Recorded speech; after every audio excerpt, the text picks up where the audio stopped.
Recuerden, el 5 de noviembre, conspiración, pólvora y traición. No veo demora y siempre es la hora de evocarla sin dilación.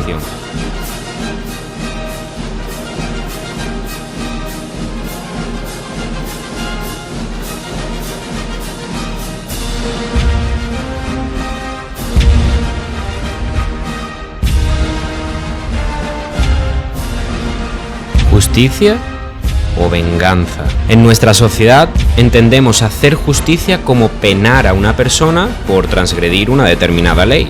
Todo de forma imparcial, al menos en teoría. Y claro, sucede que cuando intentamos aplicar este mismo principio a aquellas personas que no pueden ser perjudicadas por la ley, por lo que sea, ¿qué encontramos? Pues una sociedad decadente, en la que la ilusión de justicia es la impunidad de multitud de poderosos.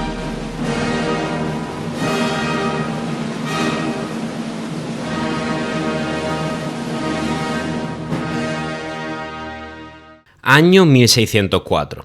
Guy Fawkes se une a un pequeño grupo de católicos ingleses que planean asesinar al rey protestante de Inglaterra, Jacobo I, para posteriormente entronizar en su lugar a la princesa Isabel, pretendiendo con ello acabar con la persecución religiosa contra los católicos. Y para ello, alquilan un sótano situado directamente bajo el Parlamento inglés, del cual pretenden valerse con unos cuantos barriles de pólvora de por medio para matar al mencionado rey y a su séquito. Sin embargo, la apertura del Parlamento se retrasa, del 28 de julio al 5 de noviembre, debido a la epidemia de peste que sufría la ciudad. Alertados por una carta anónima, las autoridades registraron el Palacio de Westminster a primera hora del día 5 de noviembre de 1605. Y descubren a Fawkes, junto con los explosivos. Se había acabado el sueño liberador. ¿O no? Es aquí cuando empieza la historia que nos atañe. Nadie escapa al pasado. Nadie escapa al juicio final. Palabras a las que alude un presentador de televisión con ideas cuanto menos deplorables, mientras dos figuras aún misteriosas se visten al unísono. Individuos ligados por las cuerdas del destino. La misteriosa mujer sale a la calle apresurada. Pronto darán el toque de queda y llega tarde a su compromiso. Es cuando le sobrevienen varios tipejos, que al parecer pertenecen a una organización llamada Dedos. Esta organización infunde gran miedo a la mujer, que rápidamente se apresura a disculparse ante el forcejeo de los malhechores, que no contaban con la aparición del misterioso enmascarado del principio, que consigue salvar a la chica. ¿Cómo no? Tras hacerlo, se revela como V, y la dama nos desvela su nombre, Ivy. No podría haber sido de otro modo. Tras una invitación hecha con los más sublimes modales, van juntos a una azotea. Pero hacer eso no, pillín. El enmascarado empuña una batuta y comienza a dirigir una ficticia banda. Un loco más, se pensaría, hasta que comienza a sonar verdaderamente la música, a través de todos los megáfonos de la ciudad. Y cuando el crescendo llega, explota súbitamente el Old Bailey. Aparece el gran hermano de esta película. Un dictador con ideas profundamente coercitivas y un gran amor por la censura.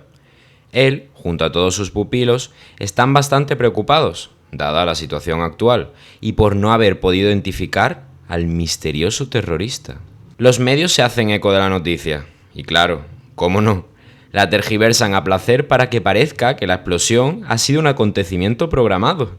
Una idea de reforma con fuegos artificiales sorpresas. ¿Por qué este terrorista misterioso lleva una máscara de Guy Fawkes y vuela el Old Bailey? Y además, justo el 5 de noviembre. Tienen fichada, gracias a las cámaras, a Ivy, de la que descubren que trabaja para la BTN, famoso canal de noticias nacional, como chica de los recados principalmente.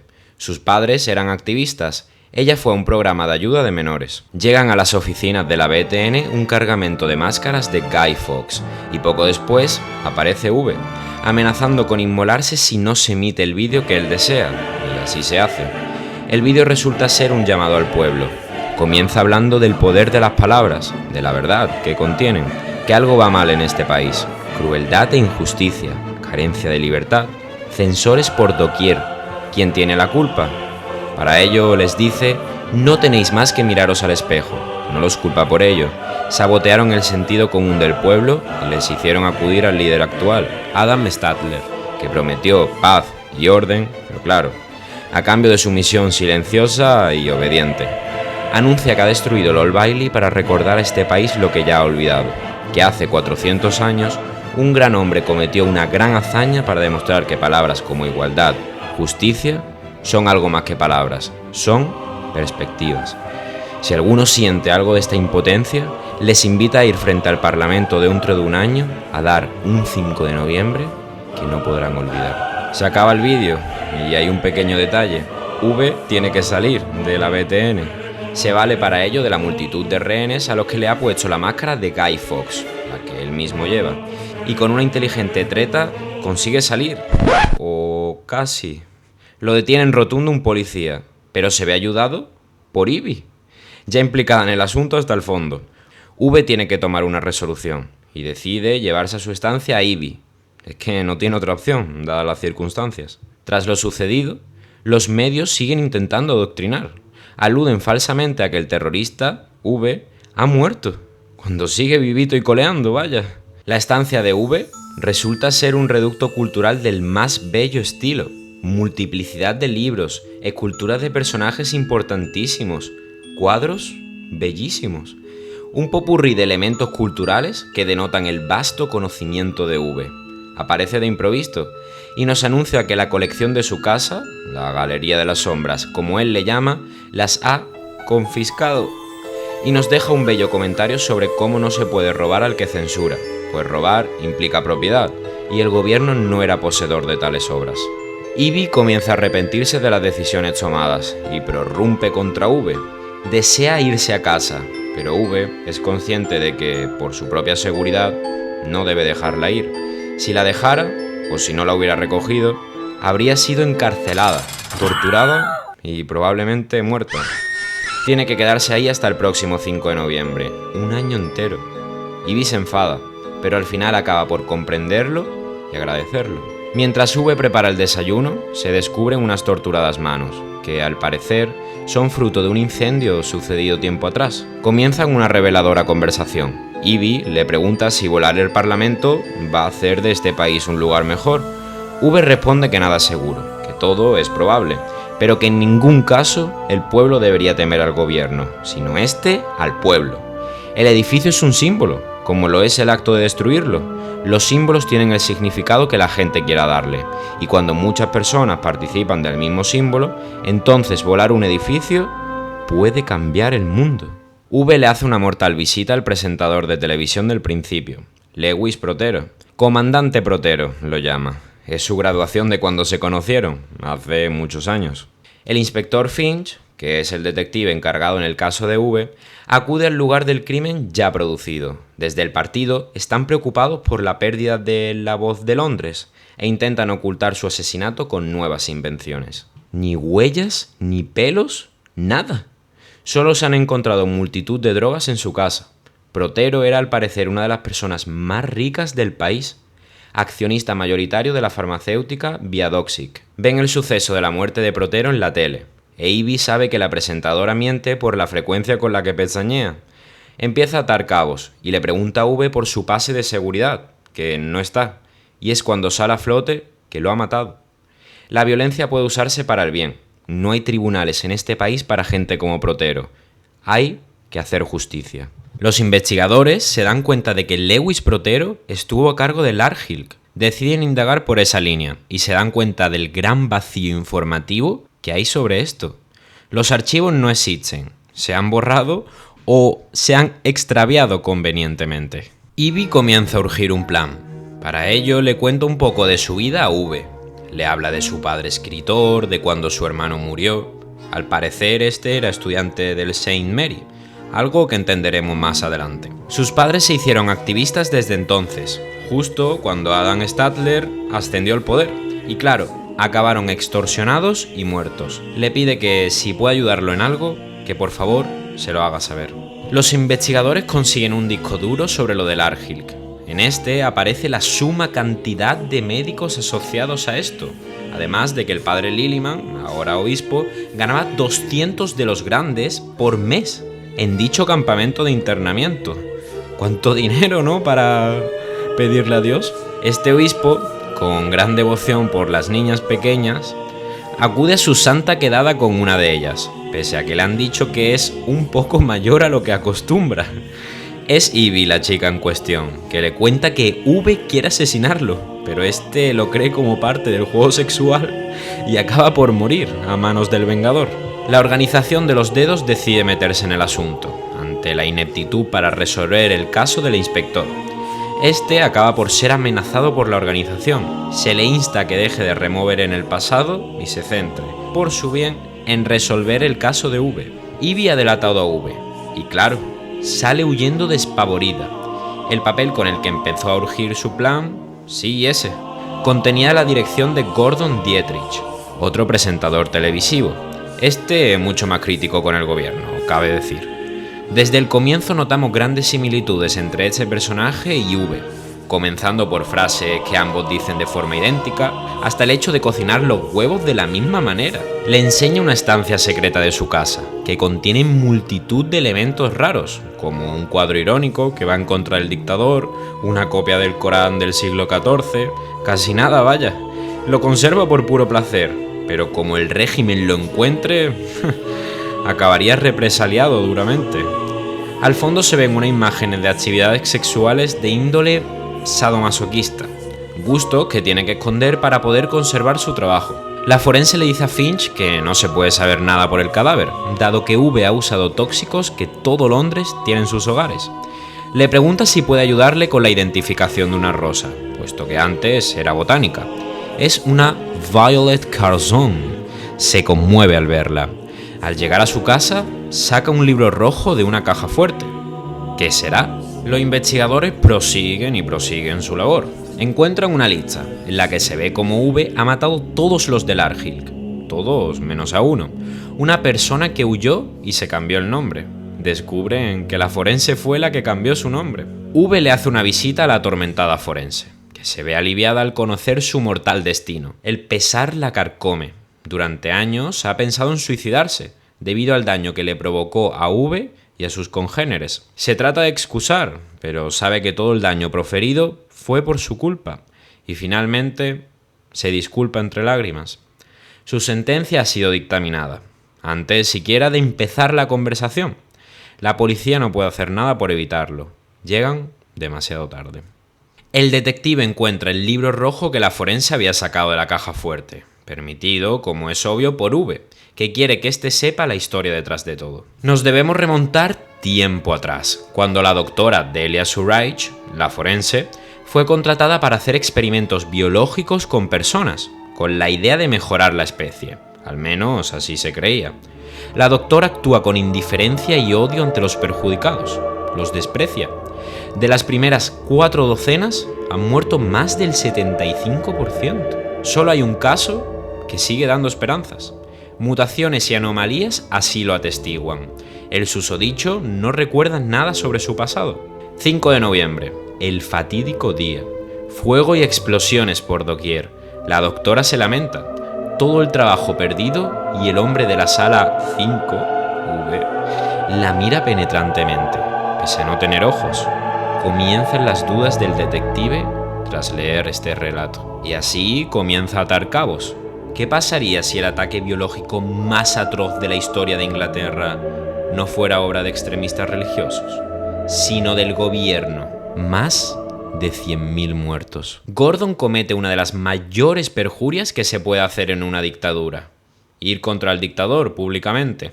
Hace una parodia en su programa riéndose de Statler y vanagloriando cómicamente a V. A Statler no parece sentarle muy bien, y Gordon parece que va a tener que pagar duras represalias por ello, aunque en principio se muestre despreocupado con el asunto. Y así sucede. Irrumpen en su casa, lo golpean, y el señor turbio de los dedos lo extorsiona. Ivy vuelve a verse en la misma situación que cuando chica con sus padres. Sale corriendo por la ventana antes de que puedan regresar, y es cuando ¡pum!, la captura. Comienza el interrogatorio. Se le informa de su estado de prisionera, de sus cargos y de su pena: muerte por fusilamiento. Su único salvoconducto posible es revelar el paradero de V, o información relevante sobre él. Está asustada, pero aún así no suelta prenda. La rapan, la encierran en un cubo sombrío y húmedo. La ducha a presión. La alimentan penosamente. Pasa largo tiempo, hasta que encuentra en una rendija de la pared una nota escrita en papel de baño. Comienza a leerla. Resulta ser las últimas palabras de una chica llamada Valerie, escritas sobre un trozo de papel higiénico. Una persona en la misma situación que ella, que ha volcado sobre un mísero trozo de papel toda su vida. Nació en Nottingham en 1985. Fue a un instituto de chicas, donde conoció a su primera novia, Sara. Creía que se amarían para siempre. Pese a las instigaciones en contra, siguió amando sin amedrentarse. Cuando se lo contó a sus padres, la trataron de enferma, como un desecho y una deshonra. Siguen atosigando a Ivy, pero sigue sin ceder. Valerie siempre quiso ser actriz. Fue cuando consiguió su primer papel protagónico, Las Salinas, donde conoció a su amor verdadero, Ruth. Una vez besó sus labios, supo que no querría besar a otros nunca más. Se mudaron a un apartamento en Londres. Toda la casa olía a rosas. Fueron los mejores años de su vida. Pero la cosa se puso cada vez peor. La guerra norteamericana se recrudecía y finalmente llegó a Londres. Ivy continúa callada. Empieza la represión. Detuvieron a Ruth haciendo la compra. Valerie nunca había llorado así. Una vez la capturaron a ella, le sorprendió el hecho de que pasaría los últimos años de su vida en tal ruin sitio. Durante 3 años vivió feliz sin tener que pedir perdón a nadie. Cada centímetro de ella perecerá, salvo uno. Por ese centímetro, pequeño y frágil, todo merece la pena. Nunca debemos perderlo o entregarlo, jamás permitir que nos lo quiten, pues es lo único que merece la pena conservar. La misteriosa carta da fuerza a Ivy, y al saber que finalmente será ejecutada, se muestra tranquila y apacible. Acepta su destino, no tiene miedo, y de repente sale extrañamente liberada. Avanza unos pasos y descubre que los celadores no eran sino muñecos de trapo. ¿Qué estaba sucediendo? Como no podía ser de otro modo, abre la puerta del final del pasillo y descubre que está en la casa de V. Todo ha sido un engaño suyo. V la encontró, la rapó, la torturó. ¿Y por qué? Para que pudiera perder el miedo, ese del que tanto anhelaba deshacerse Ivy. Ojalá hubiera habido una forma más fácil para ello. Ivy podría haberle delatado, podría haberle puesto fin, pero no lo hizo. Y cada día que pasaba, V lamentaba más que no le traicionara. Por mucho que haya sido una artimaña, lo experimentado dentro de la celda sigue siendo real. Ivy es ahora una persona completamente distinta. Ha descubierto que le queda algo más por lo que vivir. Le anuncia que Gordon ha muerto. Al ser conocedor el gobierno de que tenía un Corán en su casa, suben a la azotea a respirar. Y sucede. Ivy reniega de guarecerse, contempla la lluvia, cae lenta, incide en cada parte de su cuerpo. Todo tiene sentido. Respira profundamente. Lo ha entendido. El sentido la inunda. Arremete contra todas las células de su ser. Decide marcharse. V sabe ahora que puede confiar plenamente en ella, y se lo permite. Ivy cree que la nota es una invención de V y todo cuanto en ella ponía, pero le muestra un altar donde le rinde tributo a Valerie, por su carrera como actriz. V estuvo en la celda contigua. A él fue el que le llegó la nota en primera instancia. Todo lo que hace es un acto de venganza por lo que le hicieron a ella, a él y a todos sus iguales. Ivy parece querer besar a V, pero se echa atrás en el último momento. V le pide verla una última vez, antes del 5 de noviembre. Esta accede. Vemos el sufrimiento de V tras irse Ivy, arremetiendo contra un espejo y llorando a lágrima viva. El inspector Finch intuye que el ataque terrorista al Parlamento va a ser por tren, ante la negación impertérrita de los miembros del partido. La gente está cada vez más inmunizada a las mentiras. Intentan unir a V absurdamente con el ataque a St. Mary. Los investigadores siguen la pista a un tal Rockwood. Accediendo a sus datos, ven que este ya esperaba ser vigilado. Concuerdan una cita, y así sucede. Quedan en el monumento memorial a las víctimas del St. Mary. Pero, ¿qué es esto del St. Mary que tanto repito? Rockwood comienza a hablar, y cuenta una historia. Cuenta el ascenso del dictador, con fuertes convicciones religiosas, que cuanto más poder tiene, mayor fanatismo transmite, y más agresivos se vuelven sus fanáticos. Se le presenta un proyecto de seguridad, del que se cree que en un principio es la búsqueda de armas biológicas a cualquier precio, pero en realidad buscan el dominio hegemónico, es decir, el control total de la población empleando su poder. El proyecto acaba violentamente. Sin embargo, el objetivo se consigue, y de la sangre de una de las víctimas nace uno de los más terroríficos virus en la historia de la humanidad. Y claro, como ellos solo tienen la cura, ¿qué piensas que iban a hacer? ¿Donarla? Desde luego que no. Es cuando aparece el hombre del saco de nuestra historia, que sugiere que las víctimas de dicho virus deberían ser las propias personas del país. Se eligen 3 objetivos para maximizar daños: el Colegio St. Mary, una estación de metro y una planta de tratamiento de agua. Los medios instan la fracturación del país, y es cuando en ese contexto de inestabilidad la gente decide votar por Stadler. Qué conveniente todo, ¿no? Y así, milagrosamente, poco después de salir, se halla una cura al mortífero virus. Algunos creen que es obra del Todopoderoso, pero en realidad es obra de una farmacéutica, controlada por unos miembros del partido, que se hacen escandalosamente ricos. Un año más tarde, como chivos expiatorios, condenaron a varios extremistas por los daños acaecidos y levantaron un mausoleo en nombre de las víctimas. Ya está, problema solucionado. Si es que acaso les quedaba un halo de vergüenza, debieron perderlo en ese instante en el que fue inaugurado. Rodwood desaparece entre la espesura de la noche, alentando al inspector a que vigile de cerca al hombre del saco, Creedy. V le hace una visita a este último. Le dice que Stadler no puede confiar ya en él, que cuando destruya el parlamento le ofrecerá como trozo de carne se le ofrece a un león. V y Creedy se conchapan. Este le ofrecerá al dictador, puesto que es su mano derecha, y a cambio V se entregará él mismo. Creedy conseguirá así deshacerse del peligro que le supone Stadler y V, todo a la vez. El inspector Finch descubre que Rodwood lleva muerto 20 años y que claro, el que le habló no era otro que V con su cara. La impotencia lo carcome. Se acerca el esperado día, el 5 de noviembre. Las piezas van una a una colocándose. Todo un dominó que al final terminará con el resultado esperado, la revolución. Se hace entrega de máscaras de Guy Fawkes por todo Londres, cientos de miles. El caos se apodera de la ciudad, la anarquía impera. V los conoce mejor de lo que ellos mismos se conocen, por eso tiene la certeza de que todo saldrá tal y como lo planea. El inspector estuvo en Larkhill y pudo verlo, cómo todos los sucesos estaban unidos, cómo todo llevaba de forma irreversible a un único punto. Con tanto caos, alguien hará algo estúpido, y es cuando sucederá. El descontrol de masas. Luego Stadler hará lo único que sabe hacer, y llegados a este punto, V solo tendrá que cumplir con su palabra. Y entonces llega el esperado día, e Ivy va finalmente a visitar a V. Ambos bailan dulcemente. Ivy se entristece, pues pese a ser V una de las cosas más importantes que le han sucedido, no sabe nada sobre él, ni siquiera su rostro. V le dice que su rostro no le representa más que sus huesos o músculos. El inspector sigue empeñado en su idea, y pese a que ya han registrado multiplicidad de veces los túneles, decide hacerlo una última vez. Es ahí donde V lleva a Ivy. Le llevó 10 años despejar las vías y organizarlas a su modo.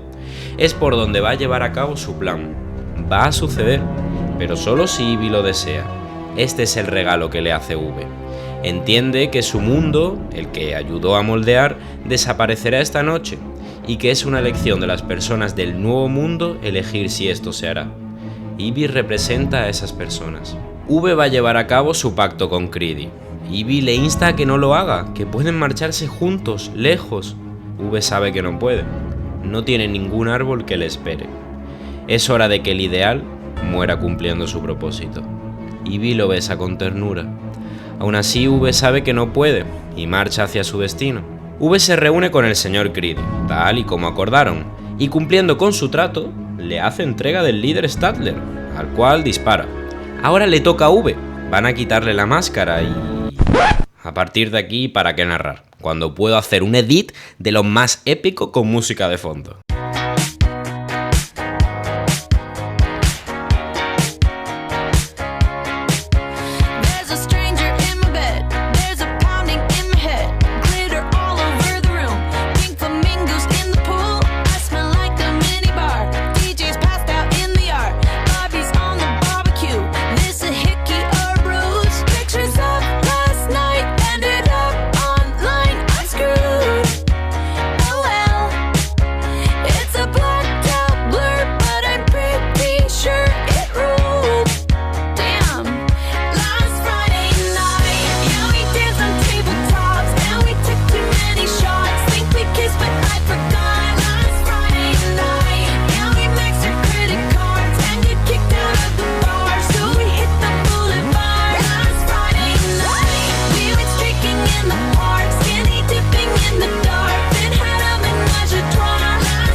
Se desvela el misterio que le ha hecho posible sobrevivir, un duro armazón a modo de chaleco antibalas.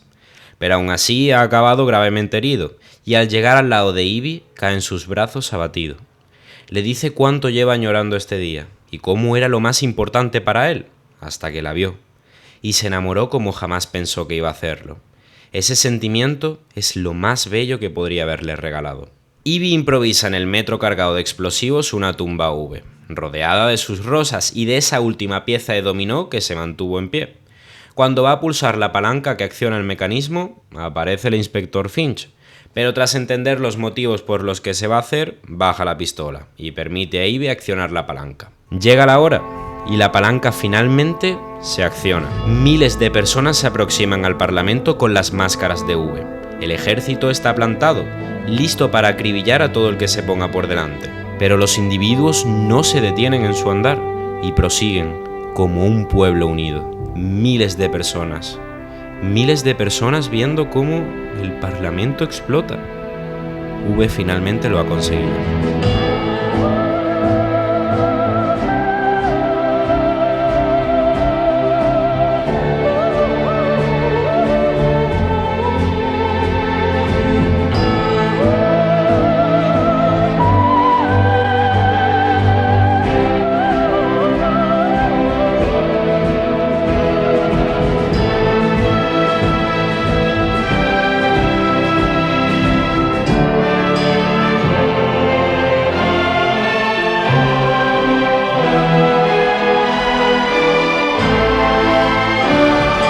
V representa a todo el pueblo, es el ideal que vive dentro de cada uno de nosotros.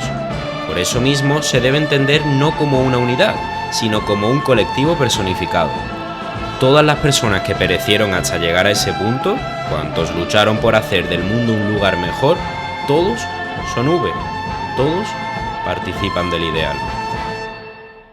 Nadie olvidará esa noche y lo que significó para el país, y en cambio Ivy nunca olvidará al hombre y lo que significó para ella. La idea de un vengador pseudo-justiciero de estas características resulta muy atractiva, sobre todo en una sociedad como la que vivimos, donde impera el caos, donde los poderosos creen tener potestad de hacer cuanto quieran y donde los medios se dejan seducir y venden deliberadamente su parcialidad. Hay muchos momentos en la película donde realmente se llega a anhelar una revolución de estas características. Una revolución donde el pueblo entienda que es el que tiene el poder. Una revolución donde los papeles se inviertan y los poderosos entiendan que no somos simple carne de cañón. Pero, ¿cómo podemos llegar a conseguir algo así? Muchos han, en mi opinión, malinterpretado el mensaje político de la película, vinculando a V con el anarquismo. V no pretende imponer una sociedad anárquica, sin regulación ni estamentos reguladores.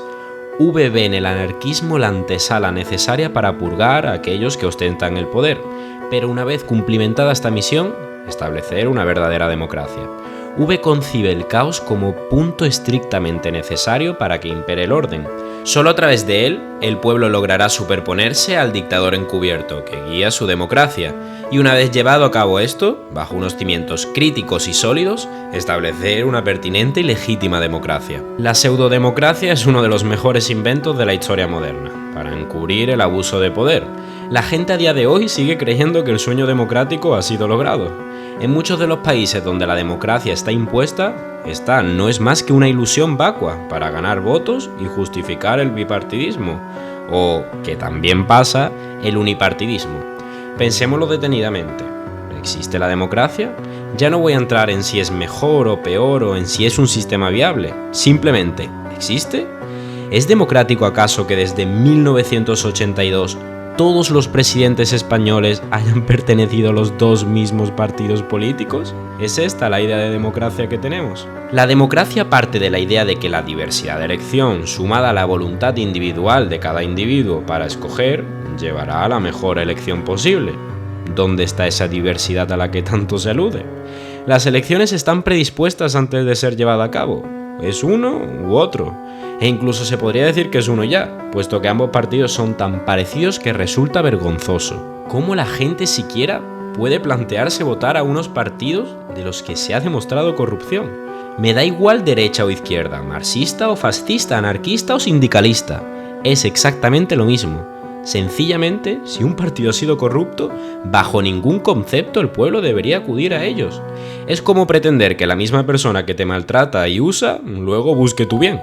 Sin embargo, millones de personas siguen votando a partidos histórica y perpetuamente corruptos, creyendo que deben atenerse a ello, conformándose, sin alzar la voz y hacer cuanto puedan para que cambie la situación.